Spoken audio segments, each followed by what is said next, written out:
Welcome to the Plant Trainers Podcast, where we're helping people improve their quality of life through nutrition and fitness. And now, your hosts, nutrition and wellness coaches, international speakers, Adam and Shoshana Chaim. Hey, I'm Adam Chaim. And I'm Shoshana Chaim, and we are Propelled by Plants. Today we bring to you episode 341, Bipolar Disorder, Plants, and Sports with Indi Hopkins. In this episode of the Plant Trainers Podcast, we talk with Indi Hopkins. We talk all about her journey from bipolar disorder and how plants and sports has really made an impact on her healing. Now she's thriving and she's really living her most authentic self. She took these steps in terms of lifestyle and things have completely turned around. We're so grateful that she was so honest and open in this episode and that we could provide her a platform to share her story that will hopefully help other people change their lives as well. But please be aware that there are some triggers in terms of the discussion around bipolar disorder and sexual assault. And if you are somebody who's experiencing any kind of mental health issues or have experienced any kind of sexual assault yourself, please make sure that you find out where you can get help in your area. We've talked about some ideas about it in the podcast itself. And if you're in immediate emergency situations, please dial your local 911 or emergency services so that you can get the help that you need. Indi is a true animal lover and nature enthusiast. She's been vegan for nearly 5 years and is passionate about animal welfare and the environment. She's also an entrepreneur and behavioral dog trainer in Wilmington, North Carolina, who's been helping dog families understand how to use positive reinforcement to gently and peacefully train their dogs. She's passionate about helping animal shelters caring for dogs who need behavioral training to become more easily adopted, as well as helping new adopters with their recent addition to the family. She's recently adopted her own pet, a very sweet pitbull named Bear, who spent a year in the shelter and who is now enjoying long walks on the beach and making friends everywhere he goes. Lucky dog. The day after this podcast comes out is January 29th, which is Bell Let's Talk Day here in Canada. Bell is one of the Canadian national telephone providers, and they bring awareness to mental health issues, giving people the tools that they need to try to get through and overcome what is going on in their life. And they also contribute 5 cents for every text and tweet and social media post that has the Bell Let's Talk hashtags. So we are so grateful to be able to be giving you this information today to go hand in hand with what Bell is doing. Please share this out with anybody who you know who is suffering with mental health issues or family members who help support them.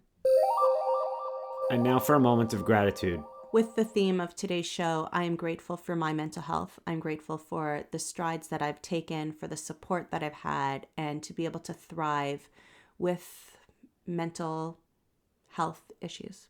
I'm grateful to be able to be here to support you and others that are finding themselves in these kind of situations. And I think today's story and podcast is very impactful, and I'm grateful to be able to share it and Indi's story with everyone listening.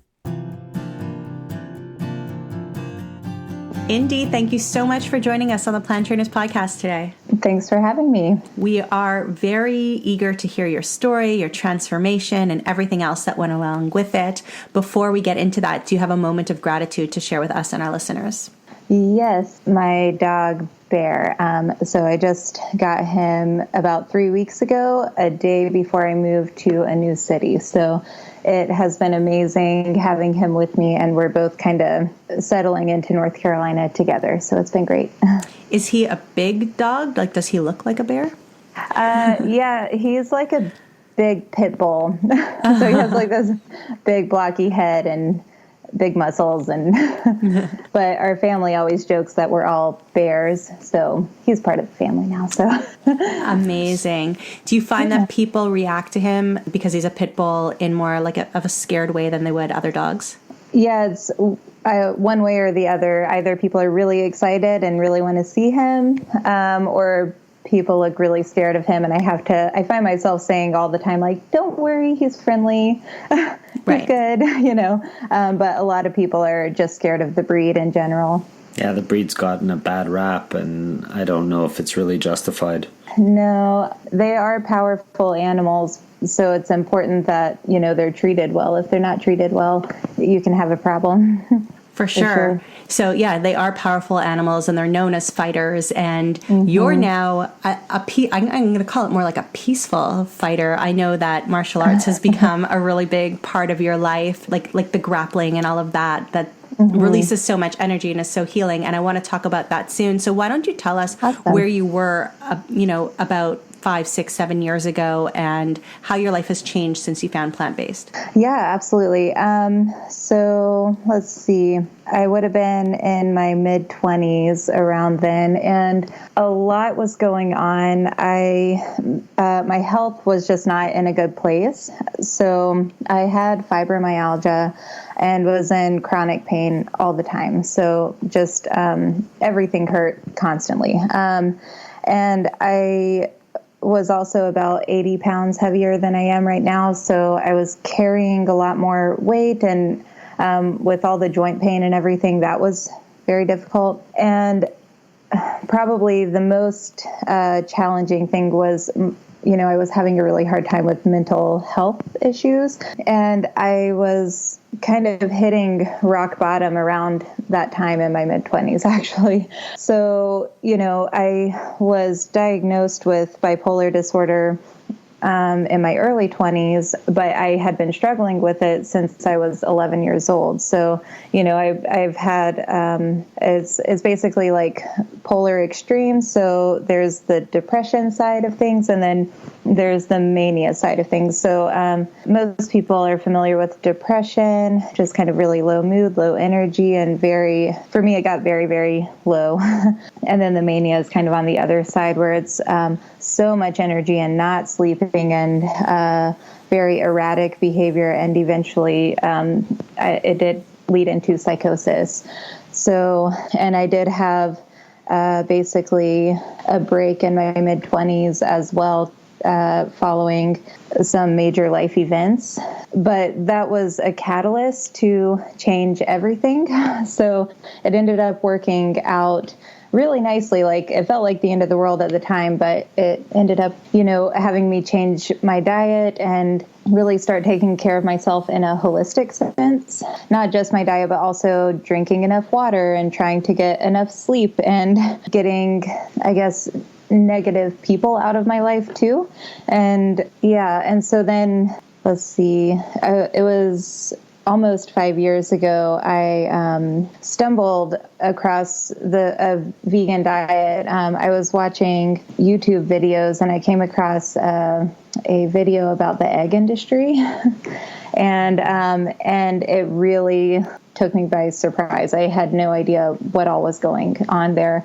And then I started watching videos on dairy and so on. And I was already kind of playing around with plant-based sort of stuff before then, but that's when I made an ethical connection. And from there on, I haven't looked back. So, but at first I tried like a raw vegan diet for health issues, and it really helped. And then I kind of bounced back and forth for a while between I did raw vegan and then pescatarian and vegetarian and so on. But when I finally made the ethical connection, it was just vegan from there on out. And I really try to keep it as, really high in fruit and veggies and all of that, mostly whole foods, but I'm not perfect in that regard. A plant-based burger always sneaks in here and there, right? So thank you for sharing that. I want to go back and if you don't mind, can I ask a couple of questions about the bipolar? Sure. So when you talk about, depression and really low and hitting rock bottom, is it, not getting up in the morning, not going to school, not getting a job, or not showing up to work, suicidal thoughts? Like, is it all of those things that were kind of going on? Yeah, so it's different for everybody. For me, it would be all of those things. So I had my first suicidal type depression when I was 11. So it started really early for me. So when I did drop into those lows, they could last months, or at times they would last years.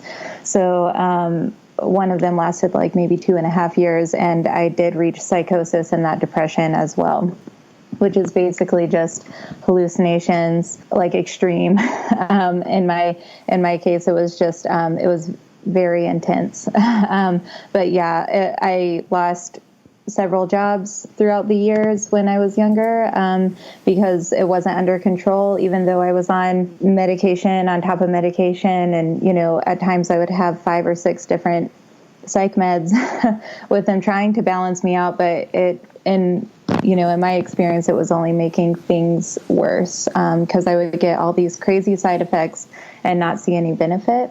And I know it's different for everybody, but in my case, that's kind of how it was going. So being 11 years old, how did you communicate that to your parents? Or what would you recommend for a young listener or parents of somebody who's worried about their child, what to look for, what to say? What's the connection there? So I don't know that I talked too much about my parents when I was about that when I was really young. It was probably more like 14 or so when I really started talking to them. I would recommend talking to your parents, though. It would probably have been better if I had. And I think from the child side, I think finding someone who you feel really comfortable with and who has always been supportive, that's really important. And then just being honest with what's going on. From the parent side, it can be really jarring to hear that. Even as like a friend of a friend, tells you that, it can be really kind of alarming. But I think the most helpful thing in that situation is to try to just be there for them and listen more than anything, and then seek out additional professional help, especially if there's suicidal thoughts. Like, it's really important to see a counselor or, kind of talk to somebody.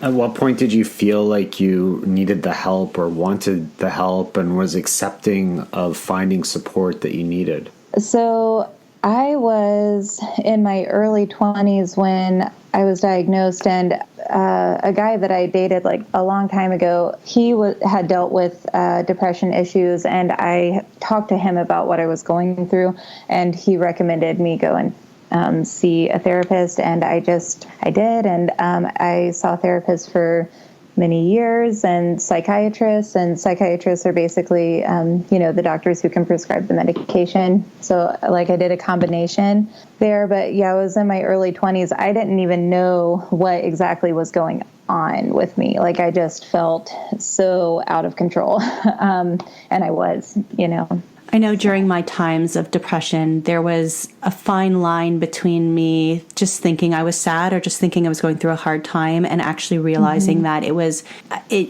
keeping me from living my life, or it was a more of an issue that I thought it was, or I actually really did need help. So I guess at 11 years old, you wouldn't actually say like, this might be depression, or hey, I might need help.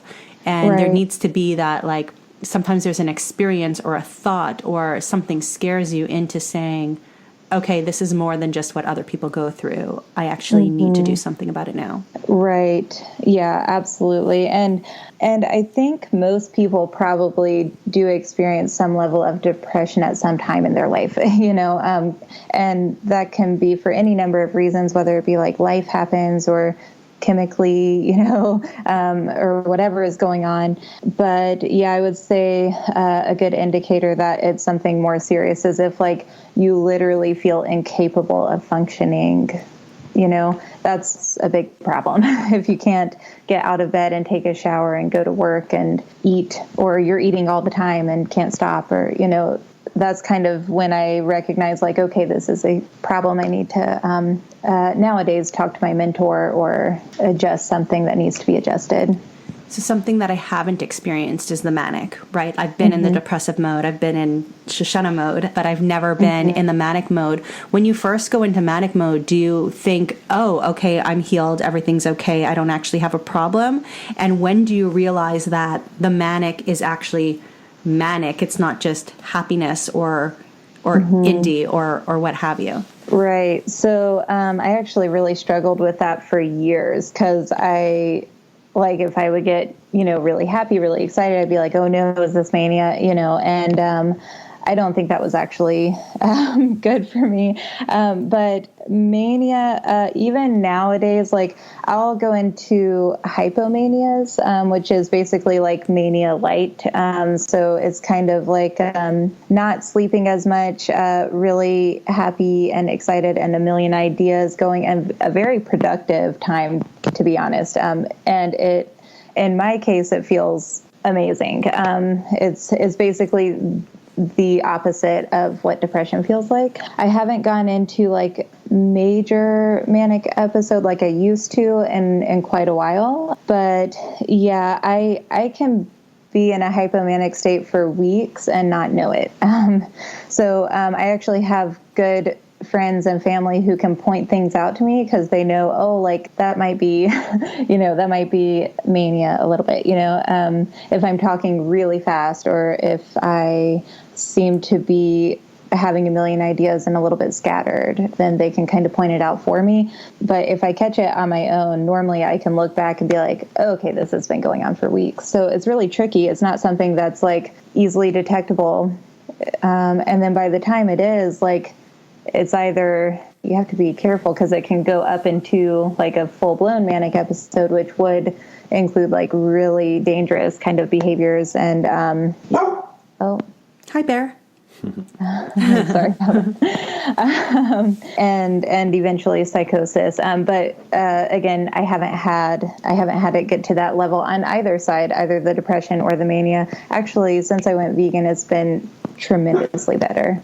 So it's okay, bud. That's really great to hear. And I know that you said that you went through different types of eating. So you did the raw vegan, you did, or, raw plant-based, or you did added in eggs, or you added in fish, or what have you. So did you see a difference of going from a vegan side to a not vegan side? And how are you managing it now in terms of your overall diet? Well, when I was kind of bouncing back and forth, I could tell more on a physical level, like, okay, I feel terrible when I add dairy back in, specifically dairy. Actually, the whole fibromyalgia diagnosis, that was dairy for me. Once I got the dairy out, my pain went away. And then when I would put it back in, I would feel really rough. And it did affect my moods, actually, thinking back to it. When I did have dairy, I would also have a really hard time around that time of the month where I would have just way more issues with my hormones, like I just would get very depressed before and during, and then I'd be okay for a little while. And then but it was every month. And, now that doesn't happen anymore. And yeah, I would say the biggest difference would probably be with the dairy, but I just felt so much better physically and when I was eating vegan. And that makes a huge difference in how you feel mentally and emotionally. Because if you feel like weighed down, it's a lot harder to kind of motivate yourself to keep pushing forward. So. Yeah, the impact of dairy is really enormous, and we talked about that with Dr. Angie on episode 339 not too long ago, and it really impacts, dairy does, so much of the population, and so many people don't even realize how bad it is on their body, on their mind, on their mental, social, physical well-being, and they only realize it once they remove it, and when they're no longer taking in the dairy, they start to feel very different. And it's amazing that more people aren't doing it yet, but more and more are. And you're just another example of the impact that dairy has on the body. Other than the dairy, other than the physical differences that it made for you, did it do anything emotionally? Maybe not the dairy specifically, but the plant-based lifestyle. Has things changed for you emotionally because of that, do you think? Yeah, absolutely. So many levels. So like I said before, with the depression and the mania, if you kind of think of it as far as like highs and lows, my highs are, maybe I would say half as high as they used to be. And my lows are about half as low as they used to be. And I have a lot more time where I'm stable and I have no issues with any of that. And sometimes that, I'll even go like a year without having any major stuff going. So that's amazing. Before I went plant-based, I was constantly, up and down. And then I also had mixed episodes where it was a combination of depression and mania. And that's when things would get really dangerous because you have all this impulsivity and you have all this energy to act on your depressive thoughts, basically. So since I went vegan, I don't have these mixed episodes anymore. Like, just the intensity of everything has gotten so much better. But I will say also a big part of that, I think, has been learning to go inward instead of like stuffing everything down like I used to do. I really try to like let energy move. And I've worked closely with a mentor who is a meditation teacher, and she's also a non-dual therapist. She's incredible, and she has helped like unwind trauma, basically. So that has been huge as well. So it's basically like, because trauma can get trapped in the body and can cause emotional issues or disease or whatever. And by unwinding that has really helped me, I think, too. It's kind of a combination of a lot of things, I just wanted to jump in here for one moment. A few weeks ago, we talked about redox signaling molecules and how that is helping people. And when I was in a situation that I could not use food and nutrition to heal, this was something that really helped me, and it really didn't matter what the problem was because this helped my whole body with zero toxicity, and it has been amazing for me and others. If you would like to talk about how it can help you from an inflammation point of view or hormonal point of view or even an athletic point of view, please feel free to email us at info@planttrainers.com and we will hop on the phone with you and give you more information. And now back to the show. You mentioned trauma, and I know that we're missing a big part of your story. So there's the trauma of being manic depressive or, going into depression states and going into manic states. I don't want to label in any way, but at the same time, throughout that, you were addicted to drugs and alcohol as well. Is that right? Yes. So I started drinking and doing drugs when I was 14. So I was really young. I don't recommend that to anybody. It was a terrible idea. But for me, I do have like addictive tendencies, and I really fell into that. And it got to the point when I was in my early 20s where I was binge drinking every night to the point where I was blacking out every night. And I just remember one night I didn't make it home, because it was a holiday actually, and I hadn't made it home in time to buy alcohol. And that was I realized that night, like that was the first time that I hadn't drank in who knows how long, So it was at that level. And then I was also doing like drugs on top of that, and it was not good. It was not a good idea. And I ended up going to a recovery support group, and I worked on trying to get clean and sober, and I was kind of back and forth for a while, and then eventually I strung together 2 years of sobriety, and that was great. But was that before? Unfortunately, Sorry to interrupt. Was that before becoming plant-based or after? Yes, this was before, and then one of the guys from the support group, there was a situation where he asked me for a ride to a meeting, and when I went to go pick him up, basically I was assaulted. And then I was basically shunned from the group too, which is very common after that kind of thing happens. So he went back to the group and blamed you, or how did that work? Basically said that like I had made the whole thing up. So that, and then I think, but I was the second girl that he had done this to, but they still sided with him. So I don't know how many girls this ended up happening to with him, but hopefully I was the last one. I don't know, but after that, I I lost this group as well that I had been going to for a long time. And in the process, lost a lot of friends, people that I thought I was close to. So it was kind of like this deep unraveling. And that was the event that really was the thing that kind of changed everything, where I was like, if I don't change everything, I am not going to make it. Because like at that point, I had severe PTSD. Like I couldn't go anywhere basically without having panic attacks. I would do my grocery shopping at 1 or 2 in the morning because nobody was there.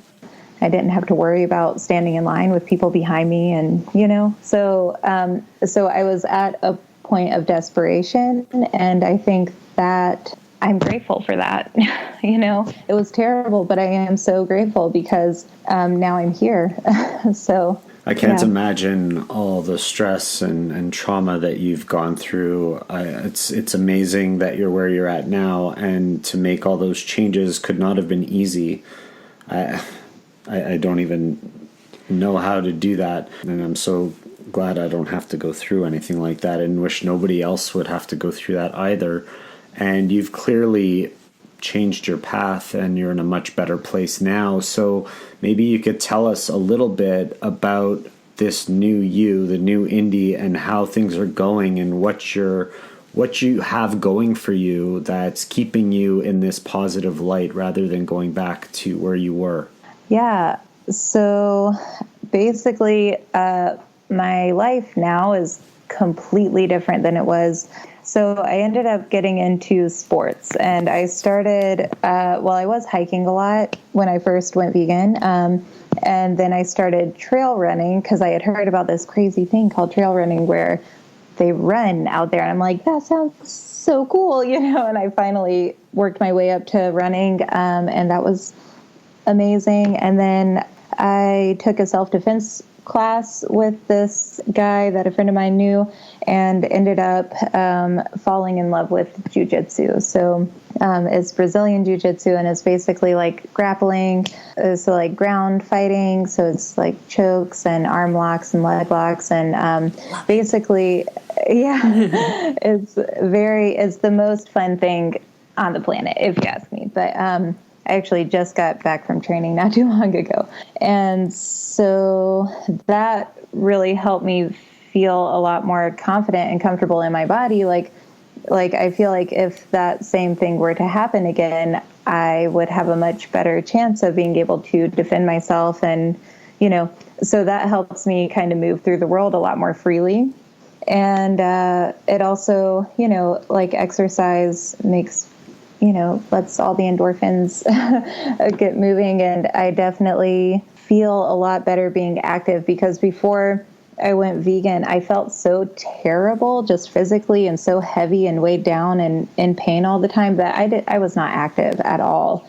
And now I'm like running circles around people. So that's good. So I started a business about 10 years ago. That's been going a lot. Like it's been picking up a lot of speed since I have more energy, and basically I was able to work quite a bit more. Now I'm working on working more efficiently, so I don't have to work like 50 or 60 hours a week. But that was going really well, and enabled me to move to a city that I've been wanting to move to for a long time.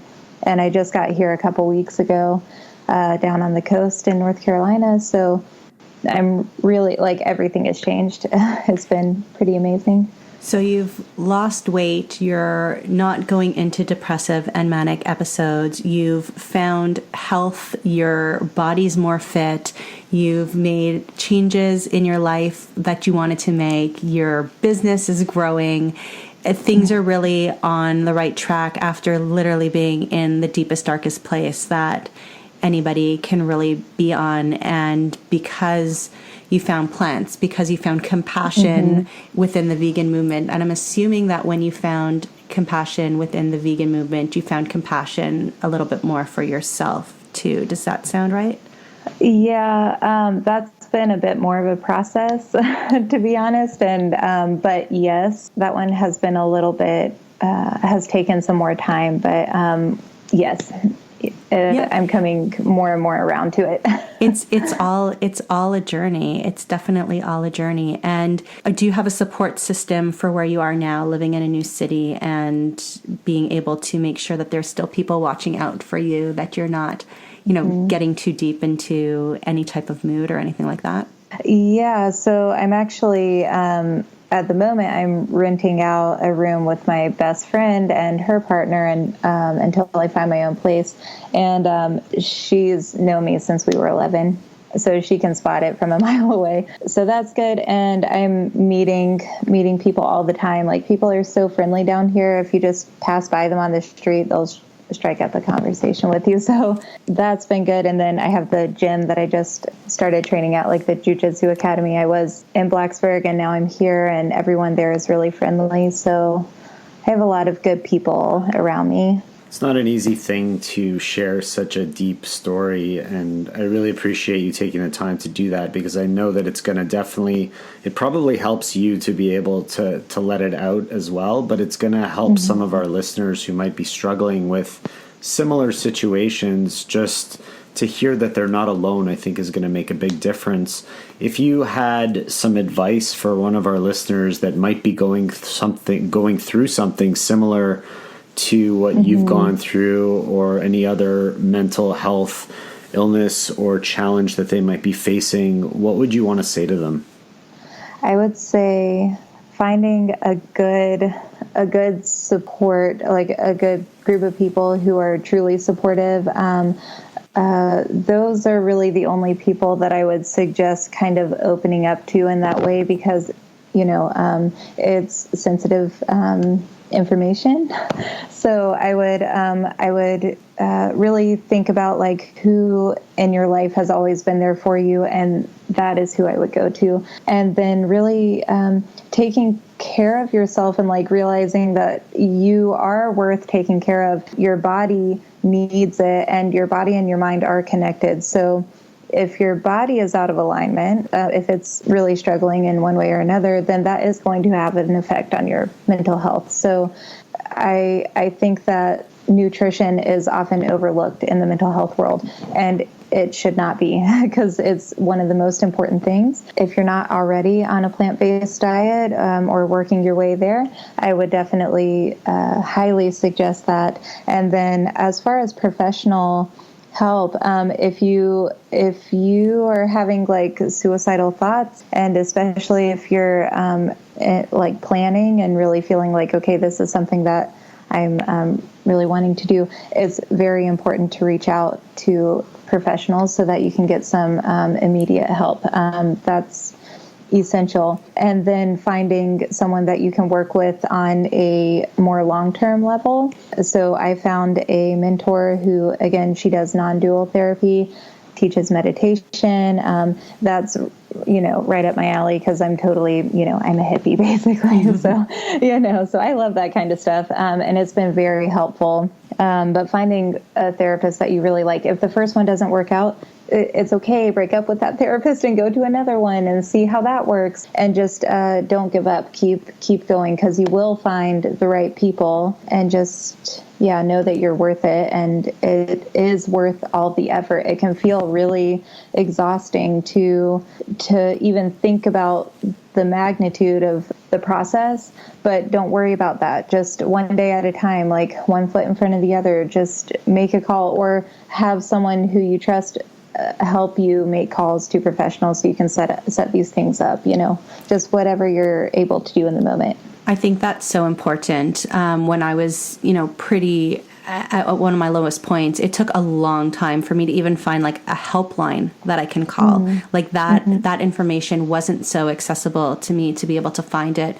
Going to my GP didn't necessarily help, didn't necessarily give me the tools, but I did go and I did ask, and if you're really in that moment, calling 911 or whatever the emergency services are in your area. But absolutely, it's like dating. You've got to find the right match for the right type of mentor. That mentor might come in the sense of like, one of your parents' friends or a peer or a colleague or a professional of any sort, one that's covered by your insurance, one that's not.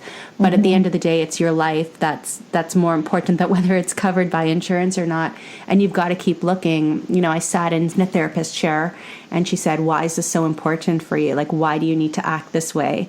And I said, well, because I don't want to screw up and I don't want my children to be sitting in this chair in 20 years from now. And I was kind of joking, but not. And her answer to me was, well, it's inevitable, so start saving up now.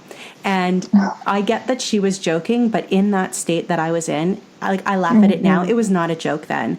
And clearly she was not the right person for me. Whether I set off as a joke or not, she needed to come at it with a little bit more compassion. And it did make me give up on that kind of therapy at that moment. But you've got to just keep on looking, and it's hard. It's hard because brushing your teeth can be hard, and getting out of bed can be hard, and taking off your socks and showering could be hard. You know, all of that's so hard. So thinking about looking for help is hard too. So we really, really appreciate you being so open and honest, and these tips that you've given to people to find help, to reach out, to keep trying, no matter how many people they need to go to get the support that they need, and get somebody to do the work for them sometimes.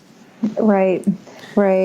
So, Indi, if people wanted to reach out to you, where would you like them to go to connect? So I would go to, I have an Instagram. It's jujitsu.chickpea. So jujitsu is spelled JIUJITSU and then .chickpea. And you can find me on there. If you want to send a private message, if you want to talk about anything, like, I am open. So, yeah. That's great. So we'll put that into our show notes at planttrainers.com. And if people want to reach out to you, they'll connect there. I think one more thing that people might want to know is, do you still need to be medicated pharmaceutically, or has this really changed everything, or do you still need to combine the two, which was totally okay?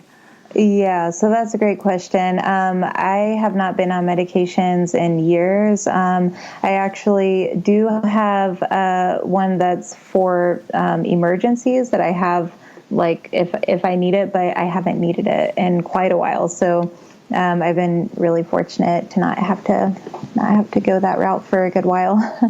Congratulations to you for making this change in your life. And thank you so much from the bottom of our hearts to be able to share your message with other people. We know it's going to make a difference. Thanks. It's worth it. Yeah, thank you guys. I really appreciate it.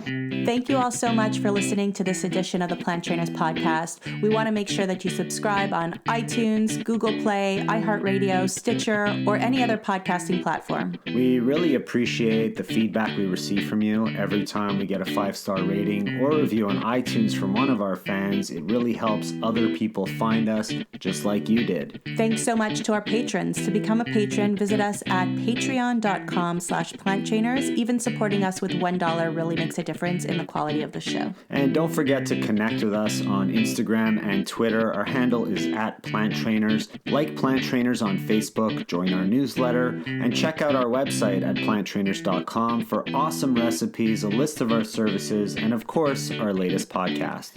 We encourage you to email your questions to info@planttrainers.com so that we can help you improve your quality of life through nutrition and fitness. So we hope we've inspired you today. Join us again next time, and have a healthy day. Or is that too corny? It's a little cheesy.